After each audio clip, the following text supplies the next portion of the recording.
সকাল যেন কাটে আমার জিকির দুরুদ পড়ে, হে খোদা তুমি এমন দয়া করো মোর পরে।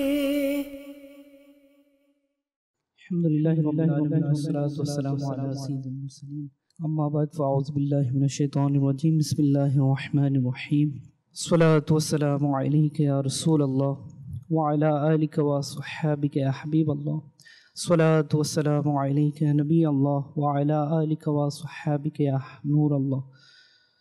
আসুন প্রিয় ইসলামী ভাই, আমরা অনুষ্ঠানের শুরুতে কোরআনে পাকের তিলাওয়াত শ্রবণ করি। হাদিসে পাকের মধ্যে এসেছে মুমিনের নিয়ত তার আমল হতে উত্তম। তো আমরা আল্লাহ এবং রাসূল সাল্লাল্লাহু তাআলা আলাইহি ওয়াসাল্লামের সন্তুষ্টির উদ্দেশ্যে ইনশাআল্লাহ কোরআনে পাকের তিলাওয়াত শ্রবণ করব ইনশাআল্লাহ। আউযু বিল্লাহি মিনাশ শাইতানির রাজীম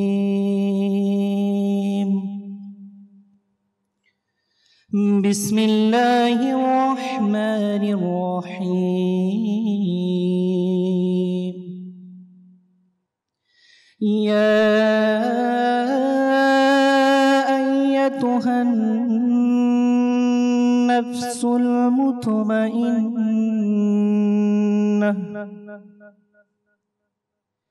ارجعي إلى ربك راضية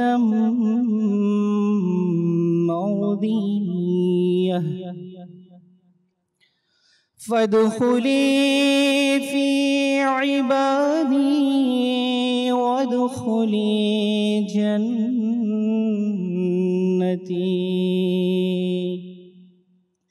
صدق الله العظيم وصدق رسوله النبي الحبيب الكريم।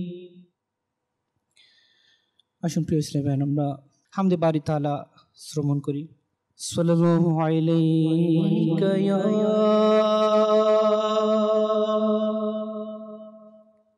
রাসূলুল্লাহ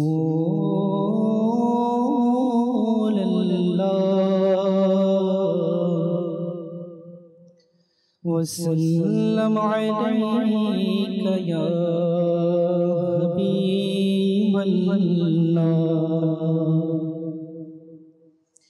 तेरे कदमों में जो है या रसूल अल्लाह,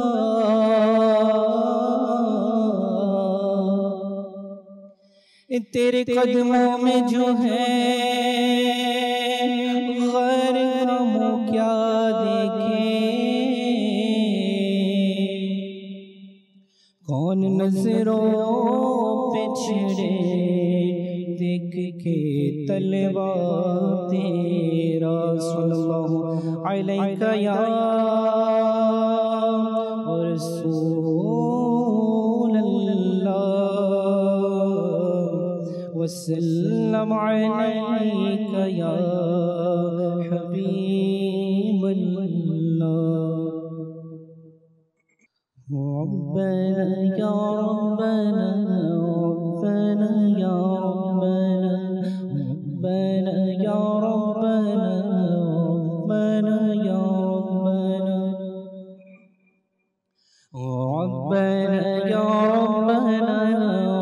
ربنا يا ربنا ربنا يا ربنا ربنا يا ربنا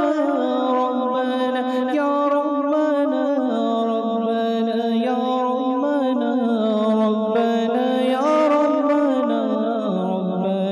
يا ربنا ربنا يا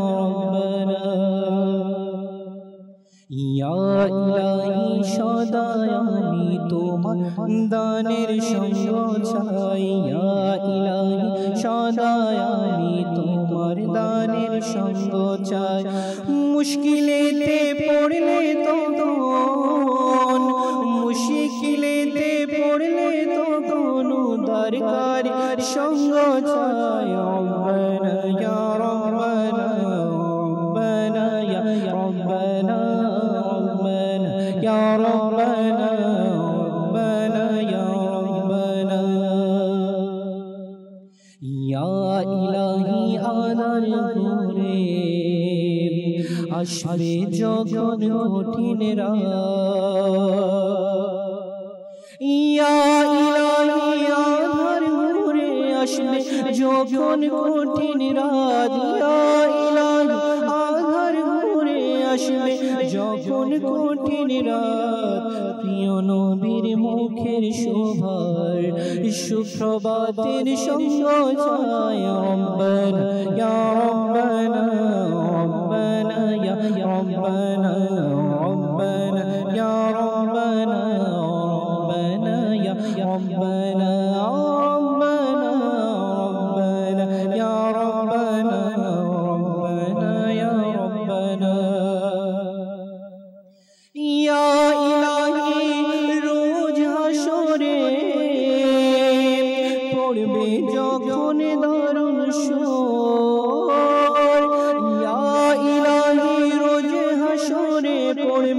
যখন দারুণ সুর নিরাপত্তা শান্তি দাতা প্রিয় নবীর সঙ্গ চায় রব্বানা ইয়া রব্বানা রব্বানা ইয়া রব্বানা রব্বানা ইয়া রব্বানা রব্বানা ইয়া রব্বানা ইয়া ইলাহি দারুণ তৃষ্ণা যখন হইবে বের ইয়া ইলাহি দারুণ তৃষ্ণায় জিবা যখন হইবে বের আবে কৌসর পাওয়ার তরে প্রিয় নবীর সঙ্গ চায় রব্বানা ইয়া রব্বানা রব্বানা ইয়া রব্বানা রব্বানা ইয়া রব্বানা রব্বানা ইয়া ইলাহি রোজ হাসরে সূর্য যখন মাথার উপর ইয়া ইলাহি রোজ হাসরে সূর্য যখন মাথার উপর ছায়াবিহীন নবীর দেহের শীতল ছায়ার সঙ্গ চায় রব্বানা ইয়া রব্বানা ربنا يا ربنا ربنا يا ربنا ربنا يا ربنا يا إلهي رضا যখন সিজদা হতে তুলবে শির ইয়া ইলাহি রضا যখন সিজদা হতে তুলবে শির মুস্তাফারি জাগ্রত প্রেম দৌলতেরি সঙ্গ চায় রব্বানা ইয়া রব্বানা রব্বানা ইয়া রব্বানা রব্বানা ইয়া রব্বানা রব্বানা ইয়া রব্বানা রব্বানা ইয়া রব্বানা রব্বানা ইয়া রব্বানা রব্বানা ইয়া রব্বানা ربنا يا ربنا ربنا يا ربنا ربنا يا ربنا صلوا على الحبيب صلى الله تعالى على محمد صلى الله تعالى عليه وآله وسلم उनकी महक दिल के गुच्छे खिला दिए उनकी महक दिल के उनकी महक दिल के गुच्छे खिला दिए जिसे राह चल दिए चल गए हैं कोचे बसा दिए उनकी महक दिल के जब आग گئی ہے جوش رحمت پہ ان کی آنکھیں، جب آ گئی ہے جوش رحمت پہ ان کی آنکھیں، جلتے بجھا دیے ہیں، جلتے بجھا دیے ہیں، روتے ہنسا دیے ہیں، ان کی مہک نے دل کے، ان کی مہک نے دل کے۔ ایک دل ہمارا کیا ہے آزار اس کا کتنا، ایک دل ہمارا کیا ہے آزار اس کا کتنا، کہ تم نے تو چلتے پھرتے، تم نے تو چلتے پھرتے مردے جھلا دیے، تم نے تو چلتے پھرتے مردے جھلا دیے، ان کی مہک نے دل کے۔ آنے دو یا ڈبو دو اب تو تمہاری جانب، آنے دو یا ڈبو دو اب تو تمہاری جانب، کشتی تمہیں پہ چھوڑی، کشتی تمہیں پہ چھوڑی، لنگر اٹھا دیے، ان کی مہک نے دل کے، ان کی مہک نے دل کے۔ اللہ کیا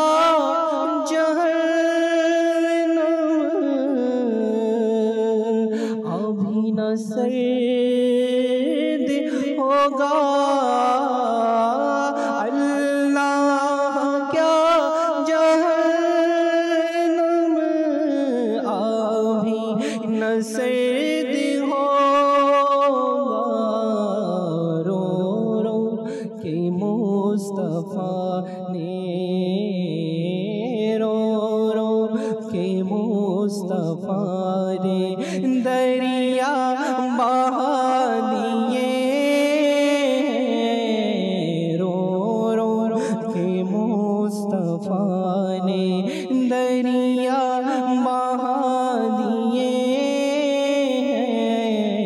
ان کی مہک نے دل کے۔ میرے کریم سے قطرہ کسی نے مانگا، میرے کریم سے قطرہ کسی نے مانگا، دریا بہا دیے ہیں، دریا بہا دیے ہیں، دور بے بہا دیے ہیں، ان کی مہک نے دل کے۔ ملک سخن کی شاہی تم کو رضا مسلم، ملک سخن کی شاہی تم کو رضا مسلم، समत आ गए हो, सिक्के बिठा दिए उनकी महक ने दिल के गुंजे खिला दिए, जिस राह चले गए कुछ बसा दिए, जिस राह चल गए कुछ बसा दिए।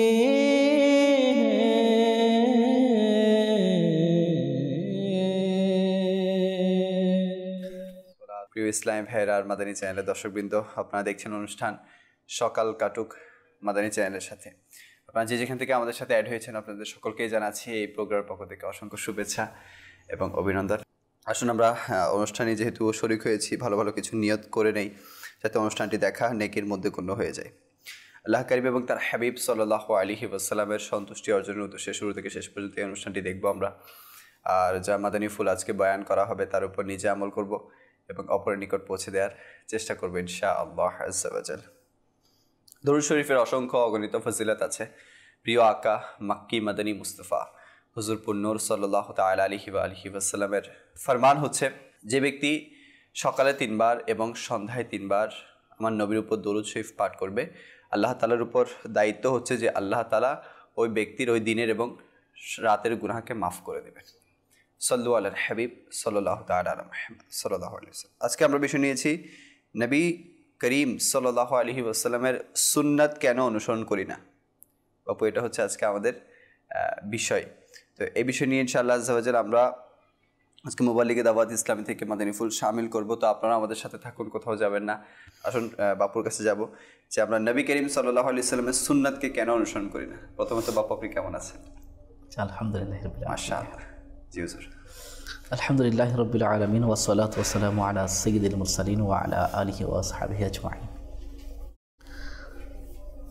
নবীর সুন্নাত অনুকরণ করার জন্য স্বয়ং রব তাআলাই নির্দেশ দিয়েছেন। সুবহানাল্লাহ।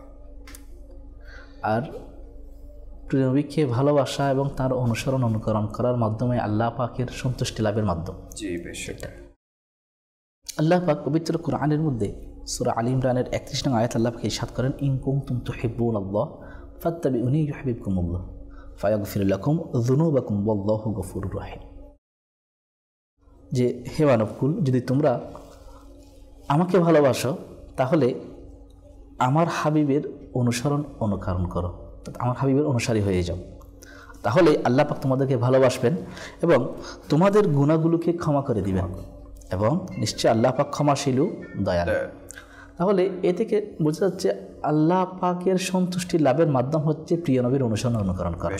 আর প্রিয় নবীর অনুকরণের মাধ্যম সেগুলো হচ্ছে সুন্নতে মুবারাকা। এই জন্য প্রিয় নবী রাসূল আরবি হুজুরপুর নূর সাল্লাল্লাহু তাআলা আলাইহি ওয়া আলিহি ওয়াসাল্লাম ইরশাদ করেন, মান আহাব্বা সুন্নতি ফাকাদ আহাব্বানি ওয়া মান আহাব্বানি কানা মাইয়া ফিল জান্নাহ। যে ব্যক্তি আমার একটা সুন্নতকে ভালোবাসলো সে মূলত আমি নবীকে ভালোবাসলো, আর যে আমি নবীকে ভালোবাসলো সে আমার সাথে জান্নাতে থাকবে। তাহলে প্রিয় নবীর সাথে জান্নাতে থাকা কেমন সৌভাগ্যের ব্যাপার, তার আর কি লাগে, আর কি দরকার যে প্রিয় নবীর সাথে জান্নাতে থাকা এমন সৌভাগ্য কয়জনের হতে পারে। তো প্রত্যেক মানুষের একটা গোল থাকে, উদ্দেশ্য থাকে। পৃথিবীতে যখন বেঁচে থাকবে তার বাঁচার উদ্দেশ্য এবং তার লক্ষ্য থাকে। আমি এত বছর যদি বেঁচে থাকি তাহলে আমি এই প্ল্যান করব, ভবিষ্যতে আমার এই প্ল্যান থাকবে, আমি এরকম আমার অট্টালিকা থাকবে, বাড়ি থাকবে, গাড়ি থাকবে, সব কিছু, অভাব বলতে কিছুই থাকবে না। তো তার প্ল্যান এবং সে অনুযায়ী কাজ করেন। ঠিক তদ্রূপ সামান্য হায়াতের জন্য যদি আমরা এতগুলো প্ল্যান করে থাকি তাহলে যেখানে আবাদ কোনো বছরের হিসাব নেই, সেটা হচ্ছে আমাদের প্ল্যান, আমাদের উদ্দেশ্য, আমাদের গোল কি হওয়া উচিত। সেজন্য সুন্নতে মুবারাকা তো অসংখ্য সুন্নতে মুবারাকা রয়েছে। দাড়ি রাখা সুন্নতে মুবারাকা, ইমাম শরীফ পাগড়ি পরা সুন্নতে মুবারাকা, সত্য কথা বলা সুন্নতে মুবারাকা, লজ্জাশীল, লজ্জা করা, হায়া, সেটাও সুন্নতে মুবারাকা, লজ্জা করা। দ্বিতীয়ত মিসওয়াক করা সুন্নতে মুবারাকা, এরকম এক একটা সুন্নতের এক একটা রকম ফজিলত রয়েছে, আর বললে তো শেষ করা যাবে না। অসংখ্য ফজিলত, প্রত্যেকটা আদা, প্রত্যেকটা কাজগুলোই ছিল সুন্নাতে মুবারাকা। এখন প্রশ্ন হচ্ছে সুন্নতে মুবারাকা লাভ অনুসরণ অনুকরণ করে লাভ কি, লাভ না করলে ক্ষতি কি? যেমন বর্তমান সমাজের মধ্যে আমরা সবচেয়ে বেশি আসলে প্রিয় নবীর প্রত্যেকটা কাজ সুন্নতে মুবারাকা তো প্রথম আমাদের জন্য অবশ্যই দরকার, আবশ্যক। তার মধ্যে উল্লেখযোগ্য হচ্ছে সত্য কথা বলা, মিথ্যা থেকে দূরে থাকা। সত্য কথা বলাটা এটা খুবই ইম্পর্ট্যান্ট, কারণ মৃত্যুকে কেউ ভালোবাসে না। যারাই বলি না কেন যে আসলে লেখক একটা মানুষের অন্তরে জায়গা করে নেওয়ার জন্য অনেক পরিশ্রম করতে হয়, কিন্তু সেই মানুষের অন্তর থেকে বের হওয়ার জন্য বেশি পরিশ্রম করতে হয় না, একটা ভুলে যথেষ্ট। জি, মানুষ বড় পাথরের সাথে ধাক্কা উষ্টা খেয়ে বা ধাক্কা লেগে পড়ে যায় না, ছোটো পাথরের সাথে লেগেই পড়ে যায়। আর বড় একটা গাড়ির গ্লাসটা ভাঙার জন্য বিশাল পাথরের দরকার হয় না, ছোটো পাথর যদি নিক্ষেপ করা হয় গ্লাসটা যথেষ্ট। তাহলে ছোটো ছোটো ভুলগুলা, ছোটো ছোটো কাজগুলা, অপরাধমূলক কাজগুলাই একজন মানুষকে রব তাআলার দরবার থেকে অনেক দূরে সরিয়ে দেওয়ার জন্য যথেষ্ট। আর ছোটো ছোটো এই অনুগুলা, সত্য কথা বলা, মানুষের সাথে মুস্কি হেসে কথা বলা, তাদের পাশে দাঁড়ানো, তাদেরকে ভালো একটি কথা বলা, এই ছোটো ছোটো আমলগুলাই রব তাআলার নিকটবর্তী হওয়ার জন্য যথেষ্ট। ঠিক তদ্রূপ সত্য কথা বলাটা, এক ব্যক্তি প্রিয় নবীর দরবারে এসে আরজ করলো যে ইয়া রাসূলুল্লাহ সাল্লাল্লাহু তাআলা আলাইহি ওয়া আলিহি ওয়াসাল্লাম, পৃথিবীতে যত খারাপ কাজ রয়েছে আমি সবগুলো করি, কিন্তু আমি চাচ্ছি ঈমান আনার জন্য। কিন্তু আমি এখানে এসে জানতে পারলাম যে শরীয়তের মধ্যে, ইসলামীর মাইন্ডের মধ্যে যে ইসলামী যে শরীয়ত রয়েছে, যে ল রয়েছে আল্লাহ প্রদত্ত, সেই শরীয়তের মধ্যে এইসব কাজগুলো নিষিদ্ধ, কিন্তু আমি তো একসাথে সবগুলো কাজ ছেড়ে দিতে পারবো না, কারণ এটা আমার অভ্যাসে পরিণত হয়েছে। যদিও বলতে ব্যাড হ্যাবিট, বদ অভ্যাস, কিন্তু এটা আমার বদ অভ্যাসটা এমনভাবে আমার সাথে অতপ্রতভাবে জড়িত, আমি এগুলো ছাড়াই কোনো কিছু কল্পনা করতে পারি না।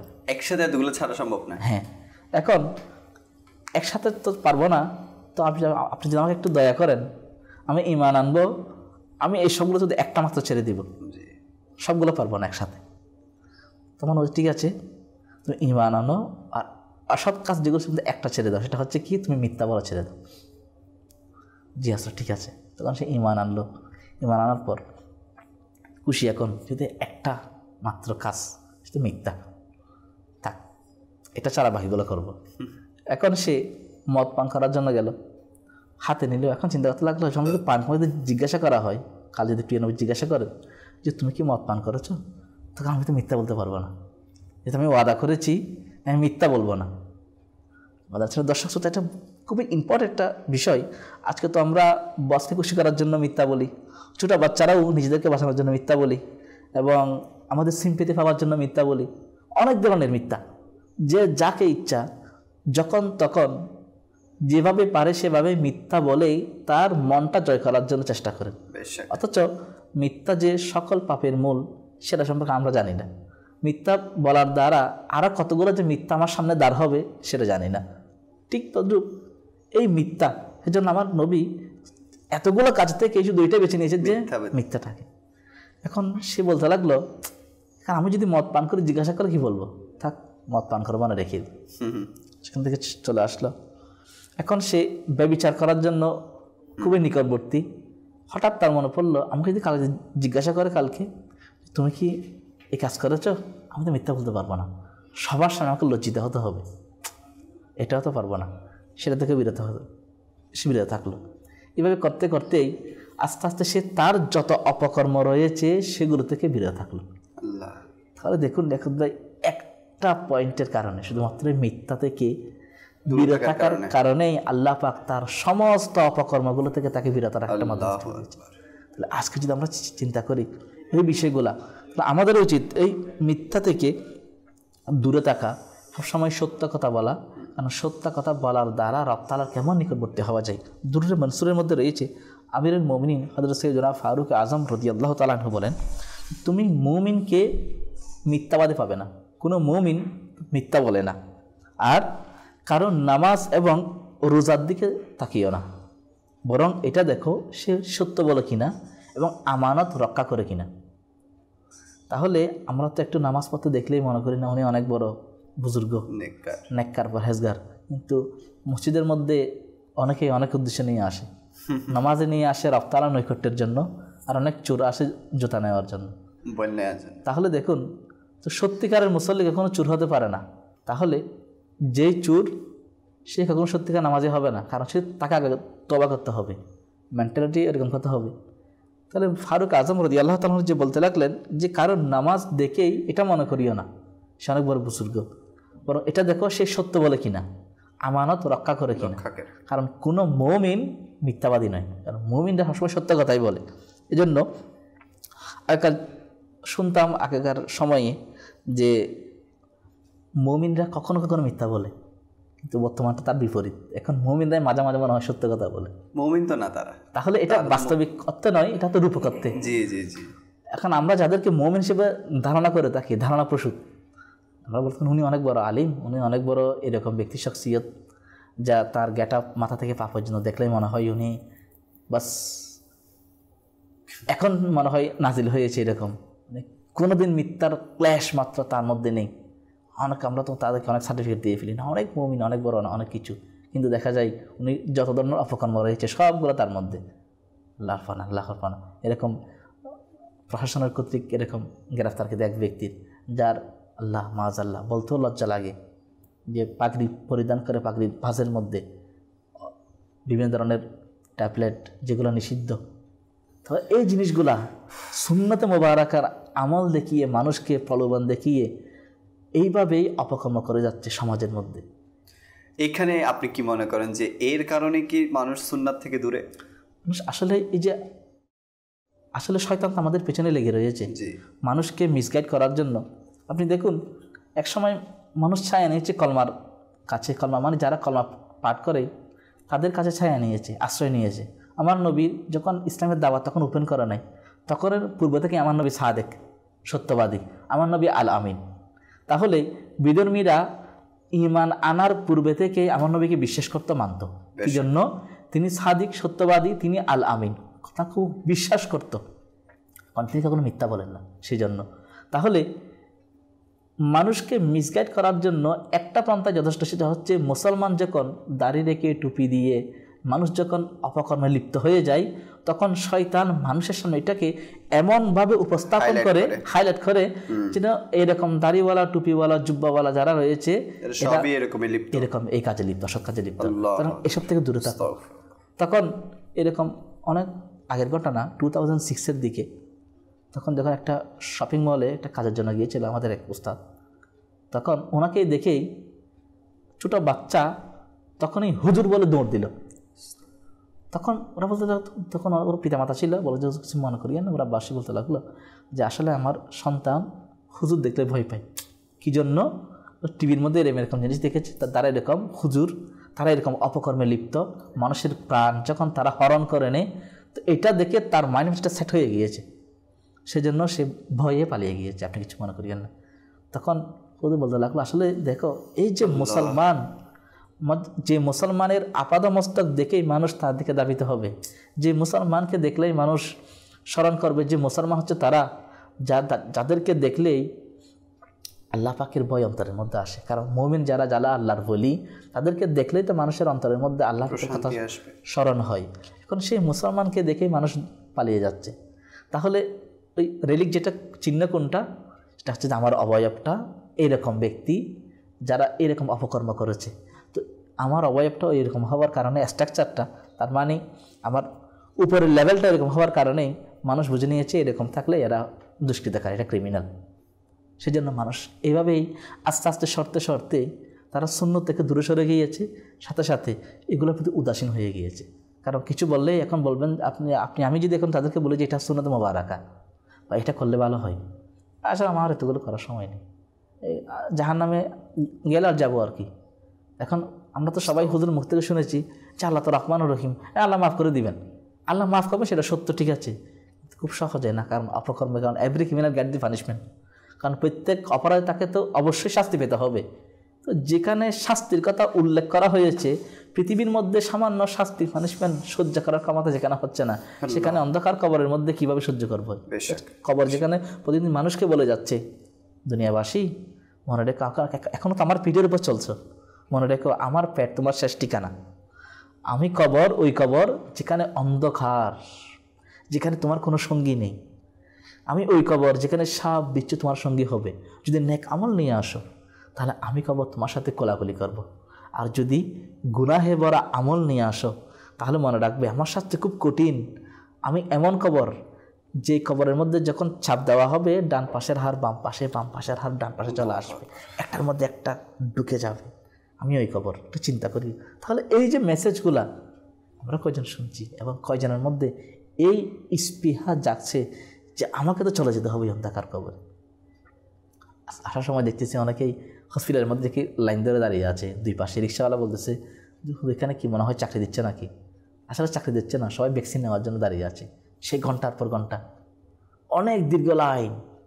তাহলে সামান্য একটা ভ্যাকসিন, নিজের জীবনকে বাঁচানোর জন্য একটা ভ্যাকসিনের জন্য সেই সকাল থেকে জানি না ওরা কতক্ষণে সিরিয়াল পাই, ভ্যাকসিন পাই। তাহলে সকাল থেকে সেই দুপুর অবধি দাঁড়িয়ে থাকবে রোদের মধ্যে মাত্র একটা অসুস্থতা থেকে শিফা পাওয়ার জন্য। আর এটা কোনো নিশ্চয়তা নেই, নিশ্চয়তা না যে এটা নিলেই যে আমি একদম পুরোপুরি গ্যারান্টি যে এটা থেকে আমি নাজাত পেয়ে গেছি। তার মানে ওরা মনে করছে মৃত্যুকাল আসবে না, অন্তত কিছু দেরি করবে। আল্লাহু আকবার, কেমন আকল, কেমন সোচ হয়ে গেছে, চিন্তাধারা কেমন হয়ে গেছে মাদানী চ্যানেলের দর্শকবৃন্দ, যে মানে আল্লাহ তাআলার উপর। আমি বলছি না যে ভ্যাকসিন না নিয়ে শুধু আল্লাহ তাআলার উপর তাওয়াক্কুল করেন, এটা না, এটা আমরা কেউ বলতেছি না। কিন্তু মানে কষ্টটা দেখি যে কিসের জন্য কষ্ট করতেছি এত, যে সামান্য ভ্যাকসিনটা দিব কষ্ট এর জন্য করতেছি, যে ভ্যাকসিন নিলে আমি অন্তত আরো বেশি দিন একটু বাঁচবো, মানে আরো কয়েকদিন বেশি বাঁচবো, হয়তো বা এই চিন্তাধারা করতেছি, হয়তো বা আমি এটা থেকে মানে নাজাত পেয়ে যাব, এই জিনিসটা আমি চিন্তা করতেছি। তো মাদানী চ্যানেলের দর্শকবৃন্দ, আমি আপনাদেরকে বলবো যে সুন্নাতে কারিমার উপর আমরা আমল করার চেষ্টা করি। আজ বাপু মানুষকে যদি সুন্নাতের দাওয়াত দেওয়া হয়, সুন্নাতের উপর আমল করার জন্য বলা হয়, বলে যে তুমি হুজুগে হয়ে গেছো, তুমি ব্যাকডেটেড হয়ে গেছো, এখনো এগুলো নিয়ে পড়ে আসছো, এখন এগুলো নিয়ে পড়ে থাকার কি দরকার? এখন দুনিয়া অনেক আগে গেছে, দুনিয়া অনেক সামনে চলে গেছে, যুগ চেঞ্জ হয়ে গেছে, তোমরা এখনো সেই ওগুলোর মধ্যে আছো, এটা এরকম অনেকে বলে। আসলে যে বললাম না, মেন্টালিটি এরকম হয়ে গেছে। এখন সকাল থেকে সন্ধ্যা অবধি শয়তানের কাজ করি। জি স্যার, সকাল থেকে সন্ধ্যা না, গভীর রাত পর্যন্ত শয়তানের কাজে করে যাচ্ছে। তো তার মধ্যে আর কি থাকবে? কারণ মেন্টালিটি এমন হয়ে গিয়েছে। কারণ লিয়াকত ভাই, সুইচ যখন অন করবো না ফ্যানের, এটা ঘোরা শুরু করবে, আর সুইচ যখন অফ করবো সারা স্টপ হয়ে যায় না, এটা ঘুরতে ঘুরতে ঘুরতে ঘুরতে এরকম। ঠিক তদ্রুপ আমল করার যে স্পৃহা, সেটা মাত্র শুক্রবার জুমার দিন ওই 2 রাকাতের জন্য। তো 2 রাকাত দিয়ে আর কতক্ষণ চলবে? আল্লাহ, খুব সুন্দর উদাহরণ দিয়েছেন বাপু, আপনি খুব সুন্দর উদাহরণ। এটা আসলে এটা থেকে শিক্ষার অনেক কিছু আছে, যে মানে চিন্তা করলে এটা থেকে অনেক কিছু চিন্তা করা যায়। আল্লাহ তাআলা আমাদের সবাইকে বোঝার তৌফিক দান করুক। আবার আসবো বাপুর কাছে, কল থাকলে কিছু কল শামিল করবো আমরা আমাদের অনুষ্ঠানে। জি, নজরুল ইসলাম, কুমিল্লা থেকে। আমার কাছে থেকে নাও না, মাদানী হলো। ইনশাআল্লাহ শোনানোর চেষ্টা করবো, আমাদের সাথেই থাকুন। আমি মোহাম্মদ ফরিদ, টঙ্গী গাজীপুর দত্তপাড়া থেকে। আমি আপনাদের চ্যানেল সব সময় দেখি, যখন বাসায় থাকি মাদানী চ্যানেল দেখি। আমার একটা নাচ শোনায় দিবেন, প্রিয় মদিনা দূরে যাব কেমন করে। মাশাআল্লাহ মাশাআল্লাহ, আমাদের সাথেই থাকুন ইনশাআল্লাহ, আপনার অনুরোধ রাখার আমরা চেষ্টা করবো। জি, নেক্সট কল। আমি কুমিল্লা থেকে বলছি, আমি একটু নাচ শুনতে চাই। নূর নবী এসেছে, নূর নিয়ে এসেছে, ইনশাআল্লাহ। জি, নেক্সট কল। আমি নাগবাড়ির থেকে ফোন করেছি, আমার নাম হযরত আলী। আমাকে ভালোবাসি প্রিয় নবীকে নাচটি শুনিয়ে দিলে খুশি হতাম। ইনশাআল্লাহ আমাদের সাথেই থাকুন। অনেকে সোশ্যাল মিডিয়ার মধ্যে কমেন্ট করেছেন, হেলাল ভাই আছেন, সালাম দিয়েছেন, আরমান ভাই সালাম দিয়েছেন, ওয়ালাইকুম আসসালাম ওয়া রাহমাতুল্লাহি ওয়া বারাকাতুহু। তানবীর ভাই নাচ শরীফ শুনতে যাচ্ছেন, ভাগ্য আমার উজ্জ্বল করো হে মোর প্রিয় নবী। এরকম কোন নাচ আছে হুজুর? হয়তো আমাদের বাহারের মদিনায় নেই, উনি হয়তো বা। যাই হোক, আপনি আমাদেরকে শুনিয়ে পাঠাবেন, কখনো রেকর্ড করে আপনার মুখ থেকে আমরা শুনবো। সাজিদ ভাই আছেন, সালাম দিয়েছেন, ওয়ালাইকুম আসসালাম। আজম ভাই দোয়া চেয়েছেন, আল্লাহ তাআলা আপনার সকল নেক ও জায়েজ মাকসাদকে পূরণ করুক। আব্দুল কাদের ভাই আছেন, মিজান ভাই আছেন, এরপর আছেন মাশাআল্লাহ মারহাবা, আমি নারায়ণগঞ্জ থেকে বলছি যে আমি কালাম শুনতে চাই, আমাদের সাথেই থাকুন। জাহেদ ভাই আছেন, শামীম ভাই আছেন, হৃদয় ভাই আছেন, লিয়াকত ভাই কেমন আছেন? আপনার সাথে প্রথম দেখা হয়েছিল জাফলং 3 দিনের মাদানী কাফেলাতে। আচ্ছা, আল্লাহ তাআলা আপনাকে বরকত দিক। শামীম ভাই কসবা থেকে, শাহ আলম ভাই, বলছে খুব সুন্দর আলোচনা হচ্ছে মাশাআল্লাহ। এরপর উনি ওমান থেকে দেখছেন মাশাআল্লাহ। সোহেল ভাই আছেন, শামীম ভাই লিখছেন হুজুর কেমন আছেন সবাই? আলহামদুলিল্লাহ আমরা সবাই ভালো আছি। আমাদের সাথেই থাকুন ইনশাআল্লাহ আযza আপনাদের অনুরোধগুলো আমরা রাখার চেষ্টা করব। বাপু আমি যেটা কিছুক্ষণ আগে বলেছি যে মানুষ মনে করে যে সুন্নাতে কারিমা, যেমন আপনি মাশাআল্লাহ সুন্নাতে কারিমা আপনার উপর সাজানো আছে মাশাআল্লাহ, এই যে দাড়ি, বাবরি চুল, তারপরে সাদা লিবাস অর্থাৎ ইসলামিক লিবাস যেটা সুন্নাতের মধ্যে গণ্য হয়, এরপর পাগড়ি শরীফ মাশাআল্লাহ। তো আপনার কি মনে হয় যে আপনি দুনিয়া থেকে অনেক দূরে চলছেন, অর্থাৎ দুনিয়া যে তালে চলছে আপনি সেই তাল থেকে অনেক দূরে চলছেন? প্রথমবার যখন দাড়ি রাখছিলাম, জি দাড়ি আলহামদুলিল্লাহ আল্লাহ পাকের দয়ায় দাড়ির মধ্যে কখনো শেভ করা বা মাশাআল্লাহ রক্ষা করেছেন মাশাআল্লাহ। প্রথম যখন দাড়ি রাখছিলাম তখন রিলেটিভ যারা ছিল, কাজিন যারা ছিল, অনেকেই বলছে কি এত তাড়াতাড়ি বৃদ্ধ হয়ে যাচ্ছে নাকি, এগুলো কারণে এখন ছোটো মানুষ কি জন্য দাঁড়িয়ে রাখছো। জি তো অনেক টর্চারিং শিকার হয়েছিল। জি জি কিন্তু আলহামদুলিল্লাহ আল্লাহ পাকে দাদা আজকে আমি সহবত পেয়েছি। বাবা আমার মনে হয় না যে মানে যারা মাদ্রাসা লাইনে পড়েছে, মানে আমি আপনাদের কথা বলছি, মানে যারা আওয়াম থেকে একটু ইসলামের দিকে ডাইভার্ট হয় তারা একটু বেশি টর্চারিং এর শিকার হয়েছে।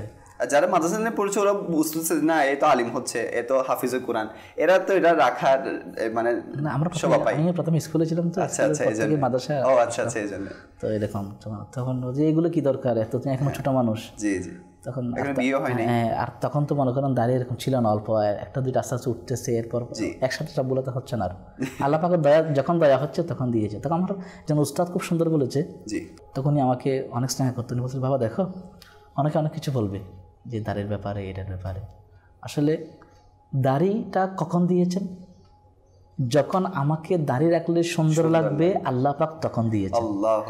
যখন আমাকে বৃষ্টি লাগতো কুৎসিত লাগতো তখন আমাকে দাড়ি দেয় নাই। মনে করো যখন তুমি মায়ের সেকম থেকে যখন দুনিয়ার মধ্যে যখন আগমন করেছো তখন যে তোমার যদি দাড়ি থাকতো এতগুলা মানুষ ভয় পেয়ে যেত, কাঁচাও আসতো না কেউ, আদর করে চুমু দিচ্ছে, তখন তো সবাই ফেলে রাখতো। কি জন্য? দেখতে সুন্দর লাগতো না, সেজন্য মনে করতো মানুষ এটা মানুষের সন্তান নয়, এটা কোনো জীবজন্তু মাযআল্লাহ। তা আল্লাহ পাক আমাদের কেমন দয়া করেছেন, আল্লাহ পাক ভালোই জানেন যে আমাকে সুন্দর লাগবে, সেজন্য যখন আমাকে দাড়িতে সুন্দর লাগবে তখন দাড়ি দিয়েছেন। হুজুর এরকম একটা কথা আছে না যে পুরুষের সৌন্দর্য দাড়িতে, মেয়েদের সৌন্দর্য চুলের মাধ্যমে, তাদের চুলের মাধ্যমে। যদি মেয়েদের সৌন্দর্য দাড়িতে থাকতো তাদেরও দাড়ি উঠতো। আল্লাহ পাক তো অবশ্যই ভালো জানেন, অবগত আছেন কোন জিনিস কাকে সুন্দর লাগবে। তখন এই জিনিসটা আমার মাইন্ডের মধ্যে লেগেছিল যে আসলে কথা তো ঠিক, এটা চিন্তা করতে লাগলাম যে আল্লাহ তো চাইলে এরকম করতে পারতেন, কিন্তু তিনি দয়া করে আমাদেরকে এরকম না করে আমাদেরকে এরকম দিয়েছেন। এটা আল্লাহ পাকের শুকরিয়া আদায় করো। আর একটা দাড়ির মধ্যে কত 70টা করে ফেরেশতা রয়েছে, তাহলে যখন এগুলো শুনলাম না তখন আসলে তো আর মুসলমান শুধুমাত্র এটা হুজুর হলে তার জন্য দাড়ির শর্ত, যারা হুজুর না বা মাদ্রাসায় পড়ে নাই, শুধু দাড়ি না, আজকে মুসলমানরা এটা মানে নির্ধারণ করে নিয়েছে যে ইসলামের গণ্ডিটা শুধুই হুজুরদের জন্য, বাকি সাধারণ মানুষের জন্য ইসলাম নাই, মানে তাদের জন্য ইসলামের কোনো শরীয়তই নাই।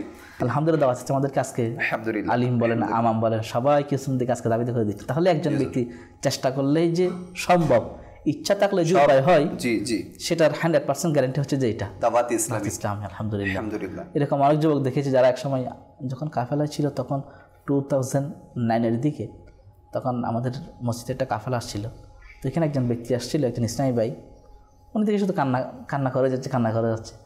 তখন এক পর্যায়ে ওনাকে বললাম যে কী হয়েছে, আপনার শুধু কান্না করছেন এভাবে?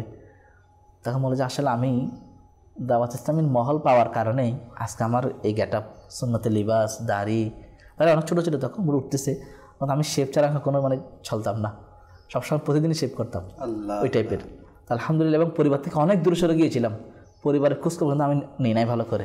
তো আলহামদুলিল্লাহ যখন সভাপতি যখন এসেছি, সংস্পর্শ যখন পেয়েছি, এখন আমি চিন্তা করতে লাগলাম যে আমি পূর্বে কী ভুল করেছি, আমি সুন্নাত থেকে কত দূরে ছিলাম, নামাজ থেকে কত দূরে ছিলাম, শরিয়ত থেকে কত দূরে ছিলাম। তাহলে আজকে আমাকে কোথায় থেকে ডাস্টবিন থেকে আমাকে আজকে মসজিদ। বাবু রিসেন্ট কথা বলছি 19, 20, 21 যে মাদানী কাফেলা আমরা করেছি আলহামদুলিল্লাহ, তো এখানে এক ইসলামী ভাই আমার সাথে সফর করেছে। তো ওনার বক্তব্য বলতেছে যে হুজুর আমার হৃদয় এত পাষাণ যে আমার চোখ দিয়ে কখনো পানি বের হয় না, কিন্তু এই মাদানী কাফেলাতে দোয়া করার সময় আমার চোখ দিয়ে পানি বেরোছে। সেগুলো হচ্ছে মহলের বরকত, ভালো মহলের বরকত, নিঃসন্দেহে এটাই হচ্ছে আসলে ইসলাম, এটাই হচ্ছে একটা নেকির সংগঠনের বরকত। আর সুন্নত অনুসরণ না করার মেইন কারণ হচ্ছে শয়তান। আর শয়তান এগুলো তো আমরা তো শয়তানকে দেখি না, শয়তান বিভিন্ন আত্মীয় স্বজনের রূপ নিয়ে, পরিবারের রূপ নিয়ে এরাই আসবে, বন্ধু বান্ধবের রূপ নিয়ে এরাই আসবে আপনার সামনে। আর এরাই আপনাকে ডিমোটিভেট করবে সুন্নতকে যাতে আপনি অনুসরণ না করেন, সুন্নতকে যাতে আপনি পালন না করেন। আর বাস্তব ভাই যে আপনি মানে এটা না যে সুন্নত আমি ইজিলি পালন করবো আর আমাকে সবাই ইজিলি শুরু থেকে বাহবা দিবে, এমনটা না। আমার মনে হয় না শুরু থেকে একদম সবাই বাহবা পাওয়া শুরু করছে। আমরা অনেক টর্চারিং এর শিকার হয়েছি, অনেকে আমাদেরকে টিটকারি মারছে বাপু, অনেকে অনেক কটু কথা বলছে, কিন্তু আলহামদুলিল্লাহ ধৈর্য ধরার কারণে আমরা এই সুন্নতকে ছাড়ি নাই। যতই আমরা শুনছি ছাড়ি নাই, আল্লাহ তাআলার দয়ায় ছাড়ি নাই বিধায় আজকে আমাদেরকে সবাই বাহবা দিচ্ছে। আজকে হয়তো শুরুতে আমাদেরকে অনেকেই অনেক টিটকারি করছে, কিন্তু এখন সবাই আমাদের প্রশংসা করতেছে। কেন? একমাত্র সুন্নতে কারিমার জন্য। আর আমরা দামি হয়েছে আলহামদুলিল্লাহ সুন্নতে কারিমার জন্য, না হলে তো আমাদেরকে আগে কেউ গুনতোই না। রাস্তা দিয়ে তো আগেও হেঁটে যেতাম, ওই কেউ তো কখনো সালাম দিত না বাপু, কেউই সালাম দিত না, কেউ জিজ্ঞেসও করতো না।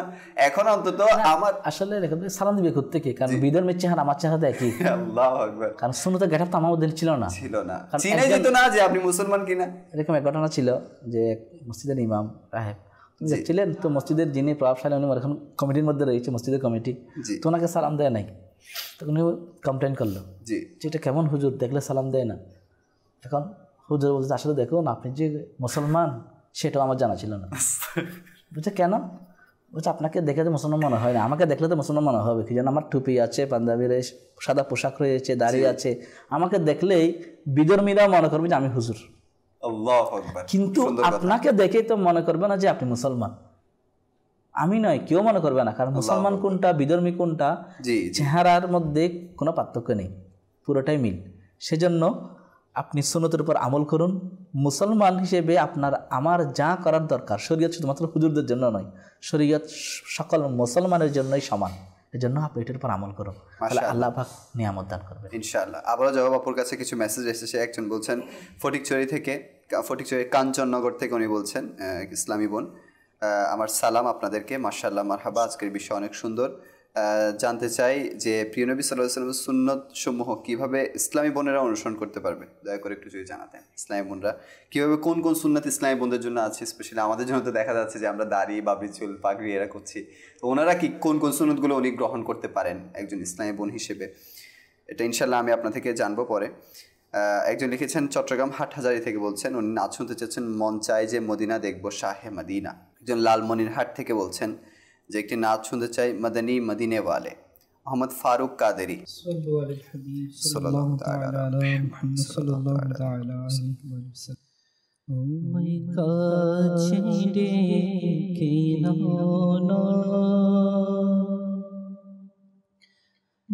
মদনী মদিনে ওয়ালে আমায় কাছে রেখে না, মদনী মদিনে ওয়ালে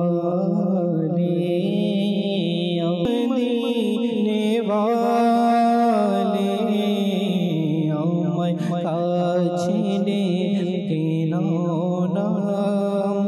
মদনী মদিনে ওয়ালে। যখন হবে তোমার দিদার,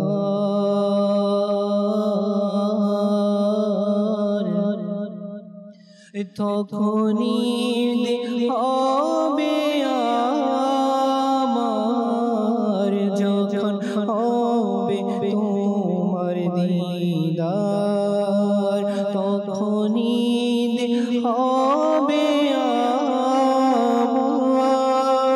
আমার স্বপ্নে আসো না, আমার স্বপ্নে আসো না, মদনী মদিনে ওয়ালে, মদনী মদিনে ওয়ালে, মদনী মদিনে ওয়ালে। আমি যদিও গুনাহগার, তবু উম্মত আমি তোমার, যদি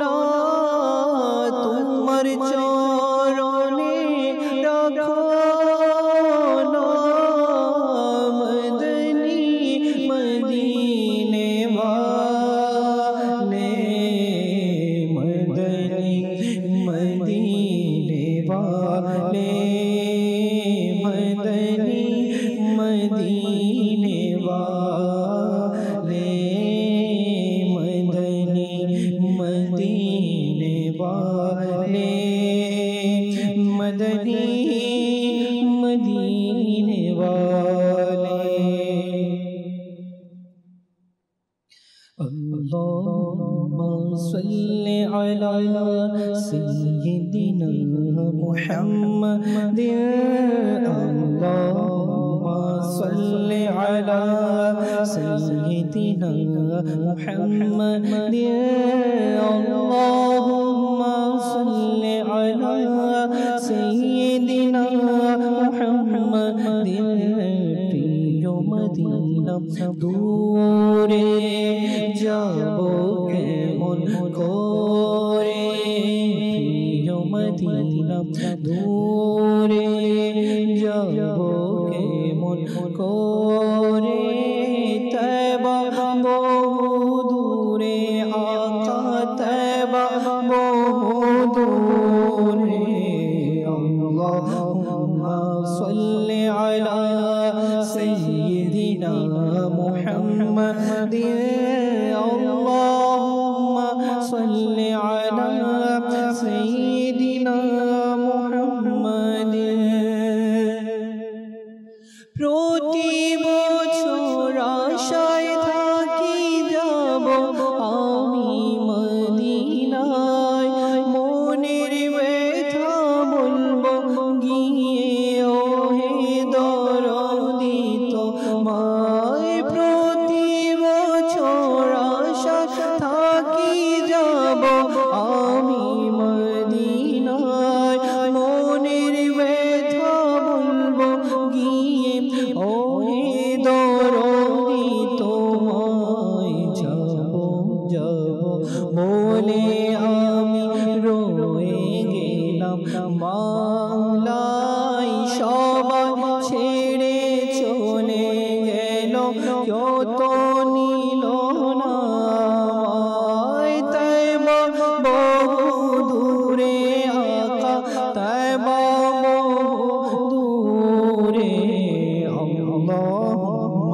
صل على سيدنا محمد اللهم صل على سيدنا محمد মাশাআল্লাহ মারহাবা। মাদানী চ্যানেল দর্শকবৃন্দ, আপনারা দেখছেন অনুষ্ঠান সকাল কাটক মাদানী চ্যানেলের সাথে। আমরা আজকে বিষয় নিয়েছিলাম প্রিয় নবী সাল্লাল্লাহু আলাইহি ওয়াসাল্লামের সুন্নাতকে কেন অনুসরণ করি না। জি বাপু, আমরা বলছিলাম যে সুন্নত অনুসরণের ক্ষেত্রে আমাদের অনেক বাধা আসে, এতটুকুই আমরা বলেছিলাম। যে একজন ইসলামী বোনও প্রশ্ন করেছে যে ওনার ইসলামী বোন হিসেবে ওনারা কোন কোন সুন্নাতকে ধারণ করতে পারে। ইসলামী বোনদের উদ্দেশ্যে প্রথম এটা বলবো যে আপনি ফরজটা রক্ষা করা। ফরজ হচ্ছে এটা যে পর্দার মধ্যে থাকা, জি পর্দাটা ফরজ। সাথে সাথে শরীয়ত কর্তৃক ইসলামী বোনদের জন্য যেই সীমা নির্ধারণ করেছেন পরপুরুষের সাথে কথা বলা থেকে দূরে থাকা, সামনাসামনি গিয়ে এবং খোলামেলাভাবে চলাফেরা করা, বিভিন্ন শরীয়ত কর্তৃক যেগুলো নিষিদ্ধ ওগুলো থেকে বিরত থাকা দরকার। তৃতীয়ত সুন্নত মুবারাকার মধ্যে মিসওয়াক করা, সুন্নতে মুবারাকা মিসওয়াক করতে পারেন। সচ্চরিত্রবান হাদিস মুবারাকার মধ্যে রয়েছে হযরত জাবের রাদিয়াল্লাহু তাআলা আনহুর এর পিতা হযরত সামুরা সুয়াই রাদিয়াল্লাহু তাআলা আনহু বর্ণনা করেন, আমরা প্রিয় নবী রাসূল আরবি হুজুরপুর নূর সাল্লাল্লাহু তাআলা আলাইহি ওয়াসাল্লামের দরবারে আমরা উপস্থিত ছিলাম। এমন সময় এক ব্যক্তি এসে আরজ করল যে ইয়া রাসূলুল্লাহ সাল্লাল্লাহু তাআলা আলাইহি ওয়াসাল্লাম, আল্লাহ পাকের কাছে কোন কাজটি সর্বোত্তম? তখন প্রিয় নবী ইরশাদ করেছেন যে সত্য বলা এবং আমানত রক্ষা করা।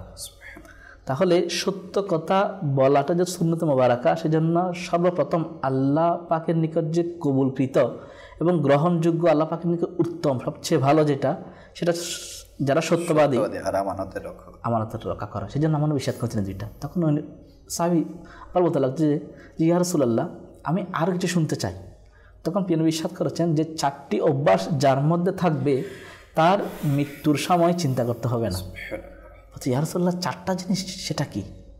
প্রথমত মনে বলছেন সত্য কথা বলা, আমানত রক্ষা করা, এরপরে রয়েছে যে সচ্চরিত্র, চতুর্থ নাম্বার হালাল উপার্জন। তো হালাল উপার্জন তো পুরুষের জন্য রয়েছে, পাশাপাশি ইসলামী বোনরা চাইলে সত্য কথা বলা, সচ্চরিত্রবান হওয়া এবং আমানত রক্ষা করা এবং অশ্লীল কাজ থেকে এবং অনৈতিক কাজ থেকে নিজেদেরকে বিরত রাখা। দেখবেন এগুলো করার মাধ্যমে ইনশাল্লাহ হয়তো আপনি যেটা বললেন যে অনেকে টিচ করবে, অনেকে কটূক্তি করবে, অনেকে এটা মনে করবে যে আমি এগুলো যদি অনুসরণ করতে যাও, সবসময় পর্দার মধ্যে থাকো, মনে হয় প্রস্তাবও আসবে না। কিন্তু মাআযাল্লাহ আল্লাহ পাক যদি ঠিক করে রাখেন, কোনো বন্দার কোনো সাধ্য নেই এটাকে থামিয়ে দেওয়ার জন্য। আর যেটাকে আল্লাহ পাক থামিয়ে দিয়েছেন, পৃথিবীর কোনো শক্তি নেই সেটাকে ওপেন করার জন্য। সুতরাং দয়া মানুষের উপর নয়, ভরসা মানুষের উপর নয়, ভরসা আল্লাহ পাকের দয়ার উপর। আল্লাহ যেটা করেন, আর আল্লাহ পাক তাদেরকে ভালোবাসেন যে আল্লাহ সেটা ওয়াকুনু মা'আস সাদিকিন, সত্যবাদীদের সাথেই থাকো। তাহলে সত্যের সাথে থাকলেই, যারা ধৈর্যশীল তাদের সাথে থাকলেই আল্লাহ পাক দয়া করেন। সুতরাং টেনশনের কোনো কারণ নেই। আমার কাজ হচ্ছে রব তাআলার দয়া পাওয়ার জন্য অনুকরণ করে যাওয়া, বাকিটা ওনার কাজ, আল্লাহ দয়া করবেন। এই জন্য আল্লাহ পাক ইরশাদ করেছেন সূরা আহজাবের 21 পারা 24 আয়াতে ইরশাদ করেন, যাতে আল্লাহ সত্যবাদীদেরকে তাদের সত্যের পুরস্কার দেন এবং মুনাফিকদেরকে শাস্তি দেন যদি চান, অথবা তাদেরকে তওবা করার সামর্থ্য দান করেন। নিশ্চয় আল্লাহ পাক ক্ষমাশীল এবং দয়ালু।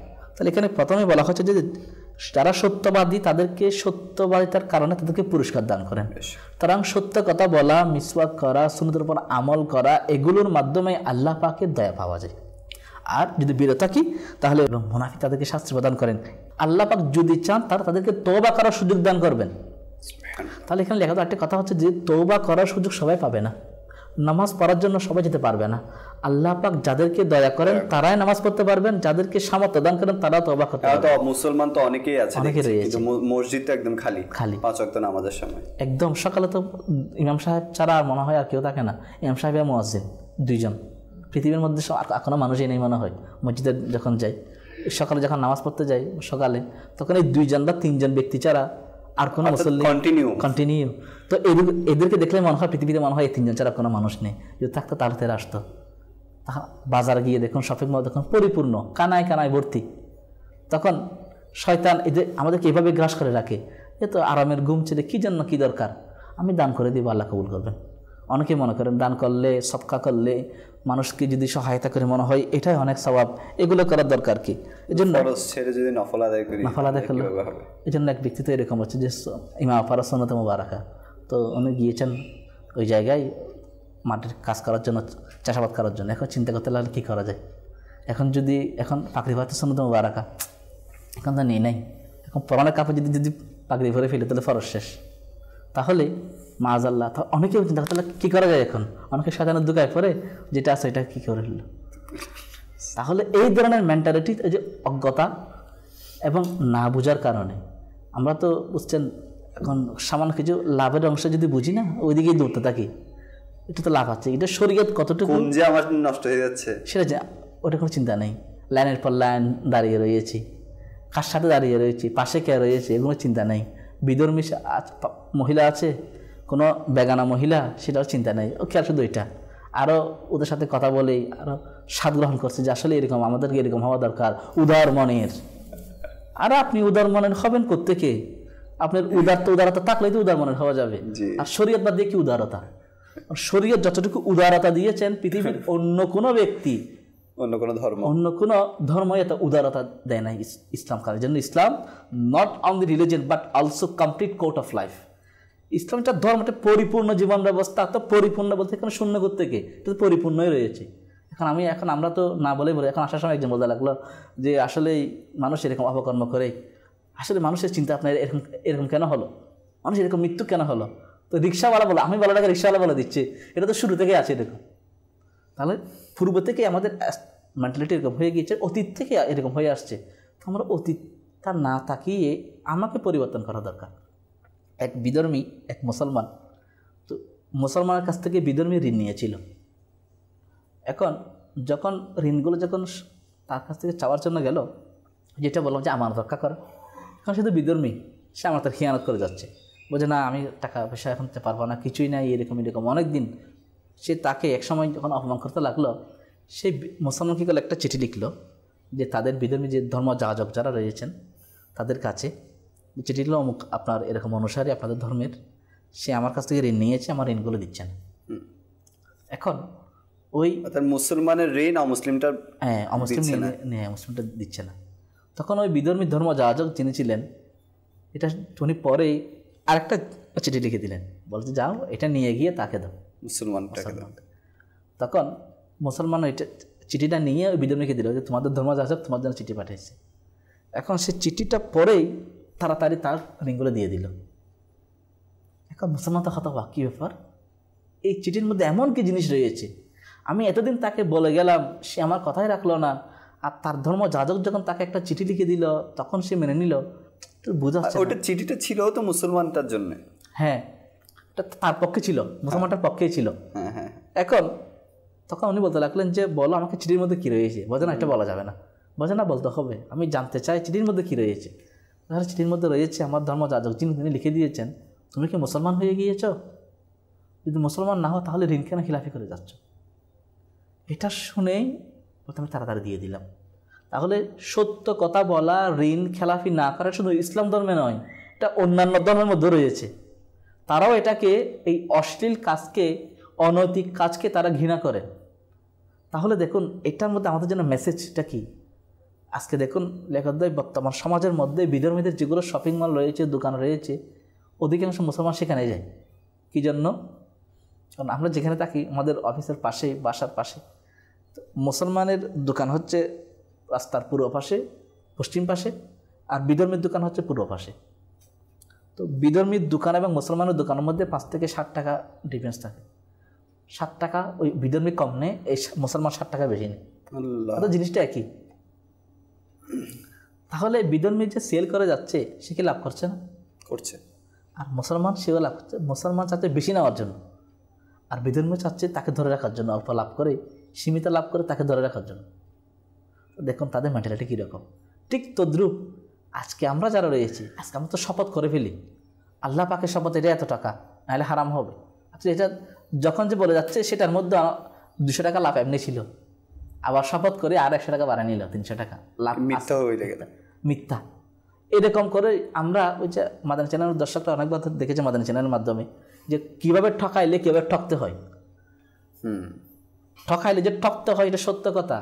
মোবাইল খারাপ হয়ে গিয়েছে, নষ্ট হয়ে গিয়েছে, গেলাম তার কাছে, তখন সে দেখে বলল আসলে মশলা এরকম তেমন কিছু হয় নাই, একটা জিনিস সামান্য চেঞ্জ করতে হবে, ওইটা অনেক কাজ, অনেক সময় লাগবে, আপনি একটু ঘুরে আসুন তারপর দেখা যাবে। তো উনি 2-4-5 ঘন্টা ঘুরে আসলো, তারপর তাকে মোবাইল দিল, এখন মোবাইল ঠিক আছে, কত টাকা? বলছে না এত টাকা লাগবে। হ্যাঁ আসলে অনেক কষ্ট করতে, অনেক 100 টাকার কাজ বললো 1000 টাকা হয়ে গেছে। এটা নিয়ে নিল, নিয়ে আনার পর সে চলে গেল, কিছুক্ষণ দেখা যায় মোবাইলটা আবার নষ্ট হয়ে গিয়েছে। তখন সে আবার আসলো আরও যেন দোকানে, তখন উনি দেখে বোঝাচ্ছে তোমার কোনো সমস্যা নেই, সামান্য সমস্যা, কত টাকা? বলতে অল্প টাকা দিলে হবে, 100 টাকা দিলে হবে। কী বলেন, একটু আগে ঠিক করলাম 1000 টাকা, আপনি নিলেন 100 টাকা, চলে গেল। তো যিনি 1000 টাকা নিল উনি বাইকে করে যাচ্ছে অন্য জায়গায়, ব্যাগটা নষ্ট হয়ে গেল, দেখাইতে গেল ওনাকেও পাইছে এরকম ব্যক্তি, মক্কেল, কারণ টিট ফর টেট। বলছে এটা তো অনেক কাজ রয়েছে, আজকে পাবেন না, কালকে আসি। বাস উনি ভালো করে মুছে তারপর ঠিক আছে এখন কত টাকা? বলছে অনেক কষ্ট করতে হয়েছে, অনেক টাকা লাগবে। তখন যেগুলো এদিকে পাইছে তার চেয়ে বেশি দিকে গেছে। তাহলে দেখুন আমাদের জীবনটা চলাচ্ছে এইদিকে, আমি একজনকে ঠকাইলাম আর আমাকে আরেকজন ঠকালো, এই টকতে টকতে টকতে টকতে আমি ঠকে গেলাম, শেষ পর্যন্ত অন্ধকার করে চলে যেতে হলো। তাহলে এরকম হতো, আমি ঠকাবো না, আল্লাহ আমাকে ঠকাবেন না, কারণ আমি কাকে কষ্ট দিব না, কার কাছ থেকে কষ্ট পাবো না। এরকম যদি হয়ে থাকে তাহলে দেখবে মুসলমান তাকে আল্লাহ পাকে সৃষ্টি জগতে ভালোবাসবেন, আল্লাহ পাকে ভালোবাসবেন। বেশক হুজুর, কয়েকটা সুন্নাতে মুবারাকা যদি আমাদের জানা হয়ে যেত যে কোন কোন সুন্নাতে মুবারাকগুলো আমাদের দৈনন্দিন জীবনে আমরা পালন করতে পারি। আচ্ছা, যেগুলো হচ্ছে মেইন, যেমন ইমামা শরীফ, এটা সুন্নাতে মুবারাকা, কেউ না পড়লেও গুনাহ নাই। সবচেয়ে মানে এই বেসিক্যালি এগুলো জানার জন্য সবচেয়ে উত্তম হচ্ছে যে নেক আমল, আমাকে 72 নেক আমল রিসালা ইসলামী ভাইদের জন্য এবং ইসলামী বন্ধুদের জন্য 63 নেক আমল। জি। তাহলে যেগুলো রয়েছে আমরা যদি এগুলোর উপর আমল করি না, আমাদের সুন্নত ফরজ সবগুলো চলে আসবে এখানে। আর আলাদা করে কিছু চিন্তা করতে হবে না, এটা নাই ওইটা নাই, সব কিছু এখানে রয়েছে। দৈনন্দিন কাজ আমি কি করেছি, সত্য কথা বলা, মস্কি এসে কথা বলা, নাকি দাওয়াত দেওয়া, বেপরদা না হওয়া, সব কিছু এভরিথিং আমার আবির সুন্নাত সব কিছু আমাদেরকে দিয়েছেন। দেখতে হচ্ছে যে আল্লাহর কসম বাপু, এটার উপর যে আমল করবে না সে নেক হয়ে যাবে নিঃসন্দেহে। এমন আমরা অনেকে, একজন বড় আলিমে দিন উনি ইন্তেকাল করেছেন, তো উনি বলেছেন তফসির তো আমরা পড়েছি, কিন্তু তফসিরের অনেক বিষয়গুলা আমির হাসান ছোটো ছোটো রিসালার মধ্যে দিয়ে দিয়েছেন, যেগুলো অনেক ব্যক্তি তফসির পরেও পায় নাই। মানে তারা ভালো করে পড়ে, অনেক কতটুকু পড়েছেন রেখে দিয়েছেন, ভেবে থেকে গিয়েছে বা ওনার সামনে থেকে ছুটে গিয়েছে। আমি তো এই জিনিসগুলো তফসিরে পড়েছি, তফসিরে রুহুল বয়ানে পড়েছি, তফসিরে মাজহারির মধ্যে পড়েছি, তফসিরে ইবনে কাসিরের মধ্যে পড়েছি, তফসিরে রুহুল বয়ান, তফসিরে রুহুল মানে, তফসিরে বাইজাবি, তফসিরে কাশাফ, অসংখ্য তফসির, তফসিরে দুরুল মানসুরের মধ্যে পড়েছি। তো ওই জিনিসগুলা খুব সংক্ষিপ্ত আকারে ছোটো ছোটোভাবেই আমাদেরকে সামান্য রিসালার মধ্যে দিয়ে দিয়েছেন আমার আমির সুন্নাত, যেগুলা অনেকে অনেক টাকার কিতাব ক্রয় করে যেটা পাবেন সেটা 10 টাকা রিসালার মধ্যে 10-15 টাকা রিসালা কিনে পেয়ে যাচ্ছে। এটা অনেক বড় চাওয়া। একটা মাসালার মধ্যে এখন আমি আটকে গিয়েছিলাম, আমাকে জিজ্ঞেস করেছিলেন, এটা আমার জানা ছিল না, হঠাৎ করে আমার দেখলাম আমাকে এটা দেখতে হবে। আমি এসে মাক্তাবে এসে তো খুব টেনশনে পড়ে গেলাম, এটা কোন কিতাবে পাবো, অনেককে জিজ্ঞেস করতে লাগলাম। শেষ পর্যন্ত মাসালাটা পেয়ে গেলাম পর্দা সামগ্রীতে প্রশ্নোত্তরের মধ্যে। আল্লাহ, অনেক ফিতনা থেকেও নিজেও বাঁচলাম, অপরকে বাঁচাতে পারলাম, খুব ভালো লাগলো। এবং শুকরিয়া আদায় করতে দাওয়াত ইসলামের এবং আমির আলোচনাতে। অর্থাৎ বাপু মানে আমরা সাধারণ মানুষরা পর্যন্ত টপিক ওয়াইজ যে কোনো একটা রিসালা থেকে আমরা যে কোনো মানে গুরুত্বপূর্ণ মাসালা বলেন, গুরুত্বপূর্ণ রিওয়ায়াত বলেন, এগুলো ওখানে অটোমেটিক অনায়াসে পেয়ে যাচ্ছি আমরা। আসলে আমির রাসূলের অনেক বড় অবদান এটা। আমরা তো মনে করেন ওইভাবে খেয়াল করি না বা দেখি নাই বা স্মরণ থেকে ছুটে গিয়েছে, এটা এভাবে ছিল, পড়েছিলাম, অনেক দেরি হচ্ছে। তো আমি পড়েছি, এটা মনে আছে, কিন্তু কোন কিতাব হচ্ছে এটা আমার জানা নেই। কিন্তু আমি চিন্তা করছি এটা মনে হয় অন্য কোনো কিতাবের মধ্যে আছে মনে হয়। অনেক টেনশনে ছিলাম, তো আমার একজন স্নেহ বলতে চাই এটা তো ওই কিতাবের মধ্যে আমার থাকতে পারে, এটা আপনি একটু ভালো করে দেখেন। আমি আবার যখন দেখলাম তখন এটা পেয়ে গেলাম। তো দেখার পর চিন্তা করলাম টেনশনটা 2 দিন পর্যন্ত টেনশনটা মাথার মধ্যে এমন কাজ করেছিল, কোন কিতাবে পাবো, তাকে গিয়ে কী জবাব দিব, জি কারণটা টেনশন। তো এই সহজে যে পেয়ে গেলাম, আবার চিন্তা করতে লাগলাম যে আসলে এই রিসালাগুলো যদি আমরা মনে করি আসলে আমার এরকম তেমন কিছু নাই, আসলে এটা হচ্ছে ভান্ডার। যে সাগর আছে না, সাগর মহাসাগর, এগুলো একটা শাখা আছে, এগুলো একটা নদী, যখন এগুলো থেকে আরও শাখা বের হয় তখন ওগুলোকে ছড়া বলা হয়। তো ঠিক তদ্রূপ এরকম ছড়া থেকে নদী, নদী থেকে সাগর, সাগর থেকে মহাসাগর। তফসির বলেন, কোরআনের তো বিশাল সাগর মহাসাগর, এখান থেকে ছোটো ছোটো ছোটো ছোটো খাল নদী এবং ছোটো ছোটো শাখা উপশাখা বের হয়ে ওগুলো রিসালা খান আমাদেরকে দিচ্ছেন আমাদের আলোচনা। এগুলোর উপর আমল করলে ইনশাল্লাহ মিসগেট হওয়ার সম্ভাবনা। আচ্ছা, আরেকটা যেটা মিসকনসেপশন আমাদের আছে সেটা হচ্ছে এই পাগড়ি যে সুন্নাতে মোবারক, এটা শুধু ইমাম আর খাতিব সাহেবের জন্য, মুয়াজ্জিন সাহেবের জন্য, এটার উপর আপনি কি বলবেন?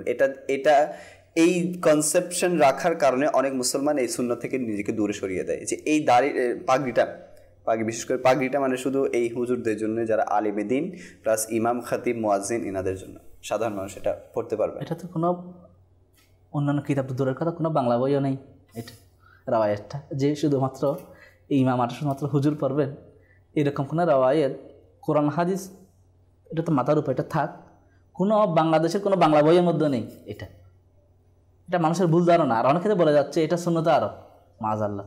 সুন্নত আরব কেন হবে? কোনো সুন্নত কি এটা বলেছিল? আমার নবী সুন্নত শুধুমাত্র এটা হচ্ছে আরব শরীফে পালন করবে, অন্য কোনো দেশের অন্য কোনো কান্ট্রির মানুষ পালন করবে না। এটা মানুষের রং কনসেপ্ট, ভুল ধারণা।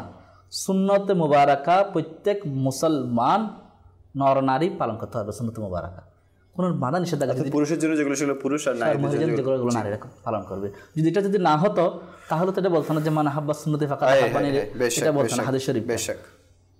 কারণ আবার অন্য হাদিসের মধ্যে এটাও রয়েছে, মান তাশাব্বাহা বিকওমিন ফাহুয়া মিনহুম, যে যাদের সংস্কৃতি বা যে সম্প্রদায়ের সংস্কৃতি যারা গ্রহণ করে সে তাদেরই অন্তর্ভুক্ত। তাহলে মুসলমান যদি বিধর্মীদের সংস্কৃতিতে তাহলে যদি গ্রহণ করে সে তাদের অন্তর্ভুক্ত।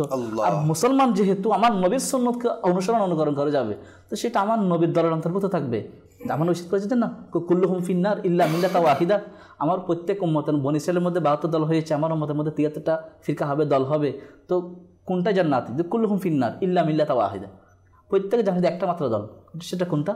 মা আনা আলাইহি ওয়া আসহাবি আজমাইন। জি, তাহলে এটা যদি না হতো যে যারা আমার এবং আমার সাহাবাদের পথ, এটা হচ্ছে সঠিক পথ, মোল্লা আলী কারি রহমতুল্লাহ আলী যে বড় সুন্দর বলেছেন, সেটা হচ্ছে কোনটা? আহলে সুন্নাত ওয়াল জামাত। সেটা হচ্ছে যারা নবীর সুন্নতের উপর অনুসরণ অনুকরণ করবে, সাহাবে একরাম আলাইহিম রিদওয়ানকে যারা অনুসরণ অনুকরণ করবে, সেটা হচ্ছে সঠিক পথ।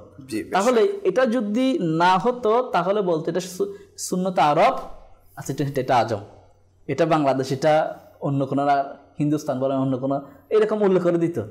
তো এটা মানুষের রং কনসেপ্ট, এখান থেকে বের হওয়া উচিত। এবং এটা শয়তানের আর একটা ফাঁদ আমাদেরকে দূরে রাখার জন্য, যে সুন্নত মুবারাকা পালন করার দরকার নেই। একজন মুসলিম মুবাল্লিগ মাদানী চ্যানেলের মধ্যে অনেক আগেই, আজকে আমি ছোটো ছিলাম, এটা এরকম একটা রাওয়ায়াত আমরা শুনেছি কাফেলার মধ্যে, একজন মুসলমান সাথে একজন মুসলমান মুবাল্লিগ আর একজন বিধর্মীর সাথে ট্রেনে সাক্ষাৎ হলো। জি। তখন ওই বিধর্মীকে বলতে লাগলো যে আপনি কি কাজ করেন? আমি অমুক ধর্মযাজক, আমি অমুক ধর্মের প্রচার করে। আচ্ছা, তা আপনি কয়জনকে আপনার ধর্মে মোটিভেট করেছেন? তো আমি বলছি আমি আমার জীবনে একজনকে পেরেছি। তখন মুসলমান হাসতে লাগলো, এত বছর হয়ে গেল মাত্র একজনকে, আর মুসলমান তো অনেক সংখ্যা, আলহামদুলিল্লাহ। উনি এরকম কনসেপ্ট। তখন ওই বিধর্মী মুস্কি এসে বলতে লাগলো, দেখুন আমি যদিও একজনকে আমার ধর্মে কনভার্ট করেছি, সেটা থেকে বড় সফলতা হচ্ছে এটা যে আপনারা যারা মুসলমান হয়েছেন, আপনাদের সকাল থেকে সন্ধ্যানে রাত অবধি আমাদেরগুলো চর্চা হয়, এটা আমাদের বড় সফলতা। যে কীভাবে? তো দেখুন, আপনি সকালে ঘুম থেকে উঠে, মুসলমান তো মিসওয়াক করবে, সকালে উঠে নামাজ পড়ার আগে মিসওয়াক করবে। তো আপনি মিসওয়াক করেন, আপনি আমাদের ব্রাশ করেন, এটা তো আমাদের সংস্কৃতি। আমি ব্রাশের বিরোধিতা এটা করছি না, আমি এটা আপনি দাঁত পরিষ্কার জন্য অবশ্যই ব্রাশ করবেন, কিন্তু সুন্নত বাদ দিয়ে নয়, সুন্নতকে সাথে রাখুন, দাঁত পরিষ্কার করুন।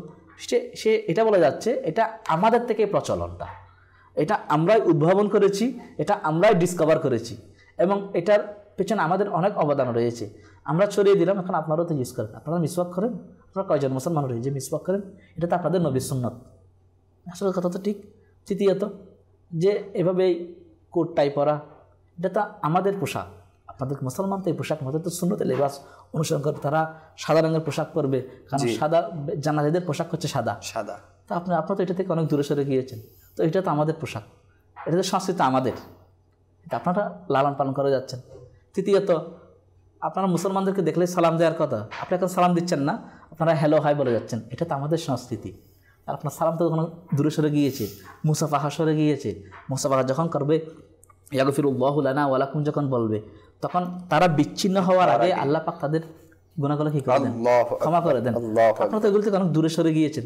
তো এখানে কি আমাদের সফলতা নয়? আপনারা যখন আজান হয়, মানুষ মসজিদে যাওয়ার কথা, আপনারা কথা মসজিদে যাচ্ছেন, মসজিদে মানে মানুষ 3 জন নেই। আমরা যখন গানের প্রোগ্রাম দিব, অনুষ্ঠানের প্রোগ্রাম দিব, এখানে মানুষ কানায় এখানে মুসলমানরা তো অনেক বেশি থাকে বিধর্মীদের, আমাদের ধর্মের লোকদের চেয়ে আপনাদের ধর্মের লোক অনেক বেশি থাকে। এটা কি আমাদের সফলতা নয়? গান বাজনা শোনা আপনাদের জন্য হারাম, অশ্লীল গান বাজনা শোনা, তাহলে আপনারা সেই সকাল থেকে রাত অবধি শুধু আমাদের গুলাই শোনেন, তো এটা কি আমাদের সফলতা নয়? কারণ হাদিসের মধ্যে রয়েছে যে সমস্ত ব্যক্তিরা এরকম অশ্লীল গান শুনবে, কিয়ামতের ময়দানে তাদের কানের মধ্যে গলিত সীসা ঢেলে দেওয়া হবে। আর যারা বেপরদা মহিলা দেখবে, তাদের চোখের মধ্যে সীসাকে গলিত সীসা তাদের চোখের মধ্যে দেওয়া হবে। যারা গান শুনবে, তারা কিয়ামতের ময়দানে রুহানিয়ান যে কারি রয়েছে তার কোরআন পাকে তেলাওয়াত ছাড়া কি করবে না, শ্রবণ করতে পারবে না। এইগুলো কি আমাদের সফলতা নয়? মুসলমানরা তো পর্দার মধ্যে থাকার কথা, মুসলমান নারীরা, তারা আজকে বেপরদা হয়ে চলে যাচ্ছে, তারা আমাদের পোশাক পরিধান করছে, এটা কি আমাদের সফলতা নয়? এরকম যখন বলতে লাগলো, তখন সে আসলেই তো আমাদের তো কিছুই নেই, আমরা শুধুমাত্র মুসলমানটার নামে রয়েছে। সব কাজ বিধর্মীদের সংস্কৃতি সবগুলো আমাদের মধ্যে পুশ করে দিয়েছেন, যে ওয়েস্টার্ন কালচার যেগুলো দিয়েছেন, আজকে আমরা বলে যাচ্ছি, উঁচু গলায় বলে যাচ্ছি, আমি তো মডার্ন, আমি তো অনেক কিছু, আমি তো এরকম ক্ষেত এগুলো না, আমি গাইয়া না একেবারে, আমি এগুলো না দরকার নেই, এরকম লিবাস পরা, দাড়ি রাখলেই মনে হয় তার নেকা হবে না, বিয়ে হবে না। তো এতগুলো বুজুর্গানে কেরাম, এতগুলো আলেমেদিন, সবাই কি আনমেরিড ছিল? তাদের সন্তান ছিল না? তারা সংসার করে নাই? বুজুর্গানে দিন আম্বিয়া কেরাম কি সংসার করে নাই? তাহলে মেন্টালিটি হয়ে গিয়েছে এরকম। শয়তানের পদাঙ্ক অনুসরণ করা থেকে বিরত রাখুন, সুন্নতের উপর আমল করুন, তাহলে দুনিয়া এবং আখিরাত দুইটাই সজ্জিত হবে বেশক ইনশাআল্লাহ। বাপু, আমি আপনার কাছে আবার আসবে অনুষ্ঠানের সময় প্রায় শেষের দিকে। তো বাপার মানকাবা তো আমরা সাবিল করি অনুষ্ঠানে, মেহবুব ভাই বাপার মানকাবা যদি শুনিয়ে দিতেন। সাল্লু আলাইহি হাবিব সাল্লাল্লাহু তাআলা আলাইহি ওয়া সাল্লাম।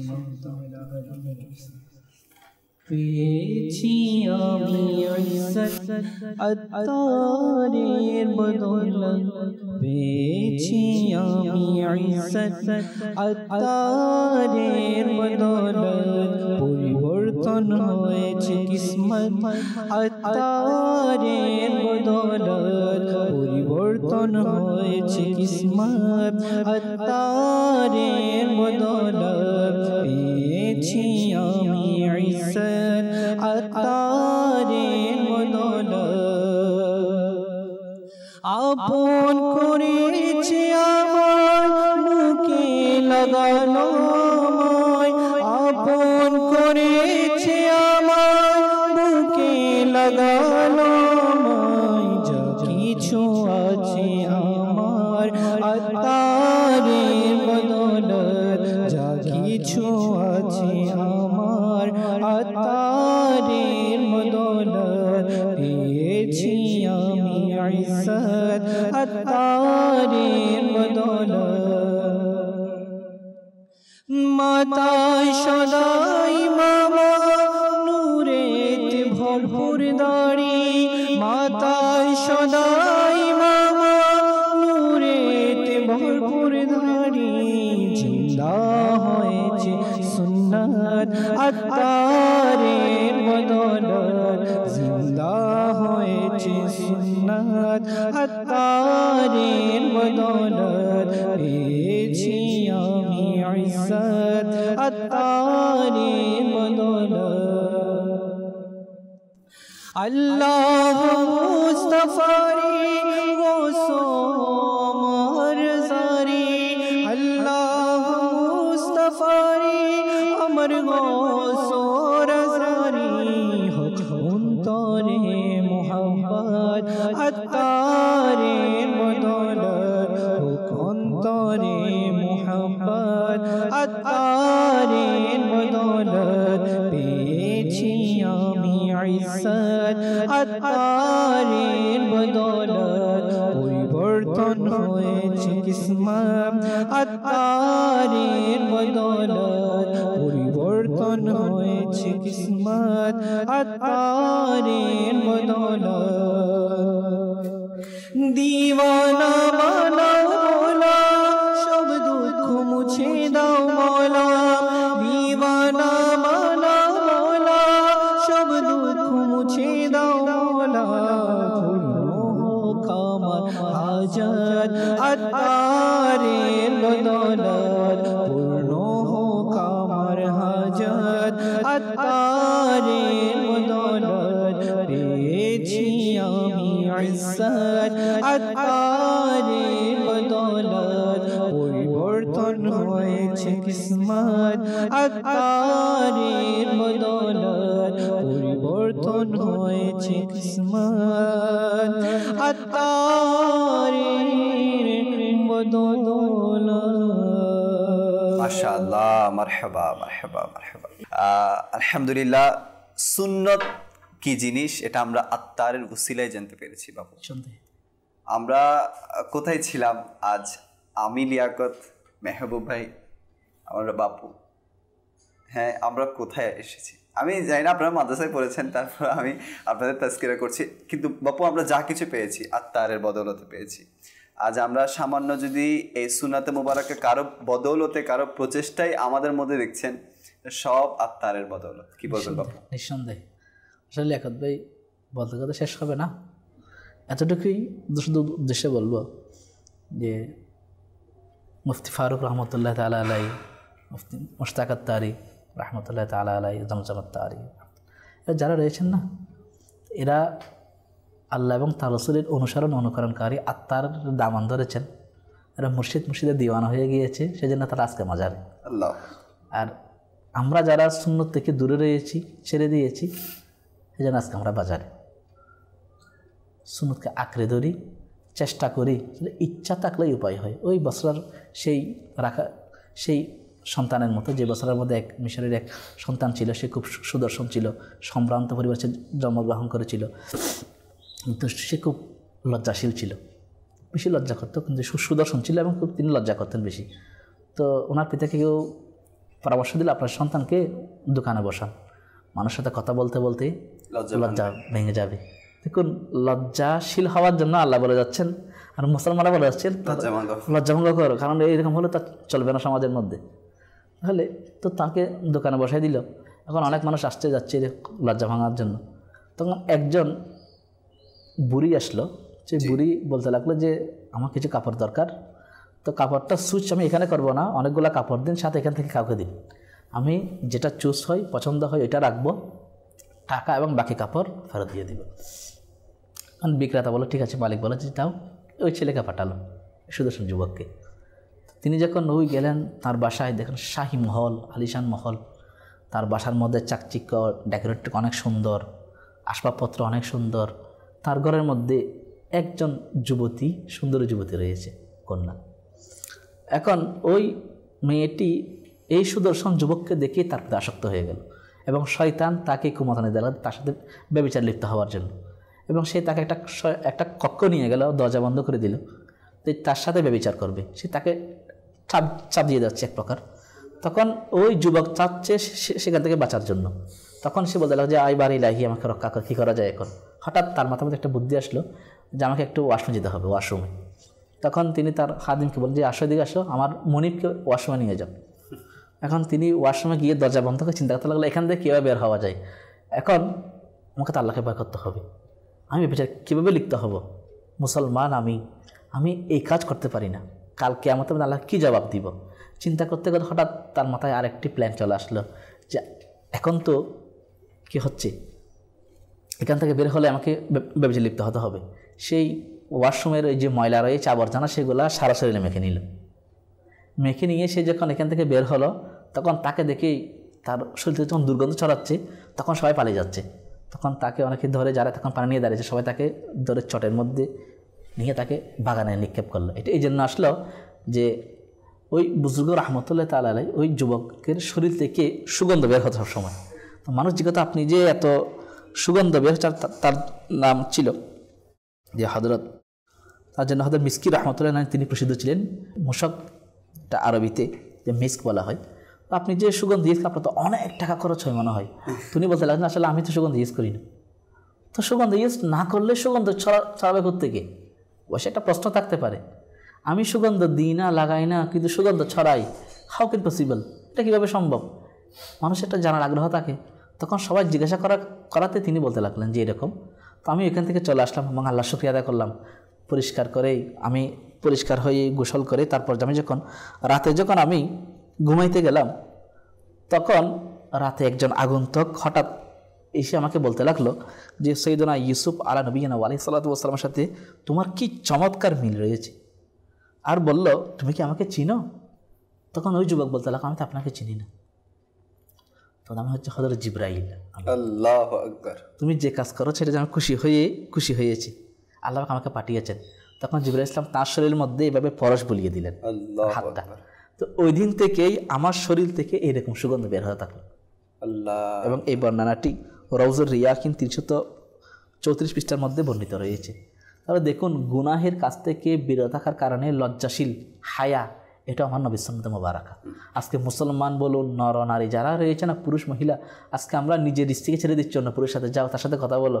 তো আমি গিয়ে অন্য মহিলার সাথে কথা বলছি, আর আমার স্ত্রী গিয়ে অন্য পুরুষের সাথে কথা বলছে, আর নিজেকে গর্ব করে বলে যাচ্ছে আসলে তো আপনার ভাই, আপনার স্ত্রী অনেক সুন্দরী। তাহলে দেখুন, ফরজ হচ্ছে যে মহিলার যেটা ফরজে পর্দা করা ফরজ, আমি আমার স্ত্রীকে ছেড়ে দিলাম অন্য পুরুষের সাথে কথা বলার জন্য, গুনাহের কাজ করার জন্য, আর আমি চলে যাচ্ছি।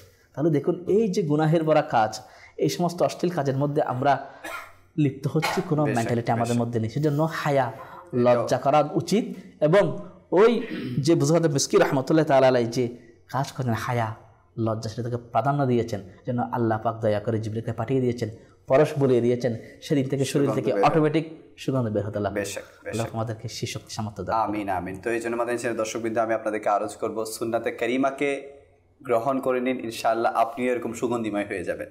আর এই সুন্নাতে করিমা, আজকে আমরা যে সুন্নাত থেকে দূরে, শয়তানের ওয়াসওয়াসায় পড়ে, শয়তানের ধোকায় পড়ে যে সুন্নাত থেকে দূরে, আপনি যদি চান আজকের অনুষ্ঠান দেখার মাধ্যমে যদি আপনার মধ্যেও অনুপ্রেরণা জাগে, না আমি এতদিন ভুলের মধ্যে ছিলাম, আমাকে সুন্নাতে করিমা গ্রহণ করতে হবে, আমি আপনাকে অনুরোধ করব দাওয়াত ইসলামের সাথে সম্পৃক্ত হয়ে যান। ইনশাআল্লাহ আজ্জা ওয়া জাল আপনি অসংখ্য সুন্নাতের উপর আমল করার জজবা পাবেন, উৎসাহ পাবেন, এবং আপনার শরীরের মধ্যে মাথা থেকে পা পর্যন্ত আপনি নিজেকে সুন্নাতের রঙে রঙিন করতে পারবেন। তো আমি আপনাদেরকে দাওয়াত দিব যে যারা এখনও দাওয়াত ইসলামের মহলের সাথে সম্পৃক্ত হননি, মাদানী চ্যানেলের মাধ্যমে আমি আপনাকে দাওয়াত দিচ্ছি, আপনি দাওয়াত ইসলামের প্রথমত আপনার এলাকায় যেখানে সাপ্তাহিক ইজতিমা হচ্ছে সেখানে আপনি আগামী বৃহস্পতিবার অংশগ্রহণ করেন। ইনশাআল্লাহ আজ্জা ওয়া জাল দাওয়াত ইসলামী কী চাই, কী দিচ্ছে, নওজওয়ানদেরকে কী বানাচ্ছে, আপনি সেটা দাওয়াত ইসলামের মাধ্যমে দেখতে পারবেন। আল্লাহ তাআলা আমাদের সবাইকে সুন্নাতে কারিমার উপর মৃত্যু পর্যন্ত দায়েম ও কায়েম থাকার তৌফিক দান করুন। আমিন বিজাহিন নবীল আমিন সাল্লাল্লাহু তাআলা আলাইহি ওয়া আলিহি ওয়াসাল্লাম। ইনশাআল্লাহ আজ্জা ওয়া জাল আগামী অনুষ্ঠানে আপনাদের সাথে আবারও দেখা হবে। আপনাদের সুস্থতা কামনা করে আজকে এখানে শেষ করছি। সাল্লু আলাল হাবিব সাল্লাল্লাহু তাআলা আলা মুহাম্মদ সাল্লাল্লাহু তাআলা আলাইহি ওয়া আলিহি ওয়াসাল্লাম। সকাল যেন কাটে আমার জিকির দুরুদ পড়ে, হে খোদা তুমি এমন দয়া করো মোর পরে।